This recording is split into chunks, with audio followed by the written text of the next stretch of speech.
পাঠ করছি মারিফতের গোপন কথা বইটি থেকে। মারিফত কি? মারিফত আরবি আরাফা শব্দ হতে মারিফত। আরাফা অর্থ হলো জানা, জ্ঞান লাভ করা। মারিফত অর্থ লব্ধ জ্ঞান। মারিফত দিয়ে জগৎ ও জীবনের যে কোনো বিষয়ের সম্মুখ জ্ঞান জানা যায়। স্থূল দর্শন প্রকৃত দর্শন নয়, সূক্ষ্ম দর্শনই প্রকৃত দর্শন।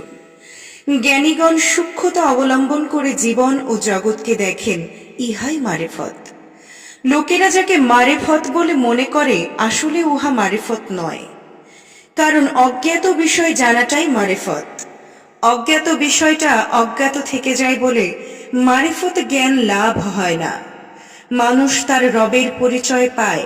রবের পরিচয় পেলে সে তার সৃষ্টিকর্তা, পালনকর্তা ও ধ্বংসকর্তার সম্যক পরিচয় লাভ করে। যতদিন পর্যন্ত মানুষ এই রবের পরিচয় না পায়, ততদিন সে দুঃখ চক্রের আবর্তে নিজের দুঃখ নিজে সৃজন করে ঘুরতে থাকে। এজন্য কোরআন বলছে, ওয়াত্তাকু রাব্বাকুম, তোমরা তোমাদের রব সম্বন্ধে সাবধান হও। ইহাই মারিফতের গোপন কথা। অতএব বাজারের বিতর্কমূলক তথাকথিত শরীয়তের ধোঁকায় পড়ে পরস্পর আত্মকলহে লিপ্ত হইও না। আপন দেহ হতে আপন রবের মারিফতের দ্বার উদ্ঘাটন করে আল কেতাবের শরীয়ত বুঝে লও, তবেই সকল বিতর্কের অবসান ঘটবে।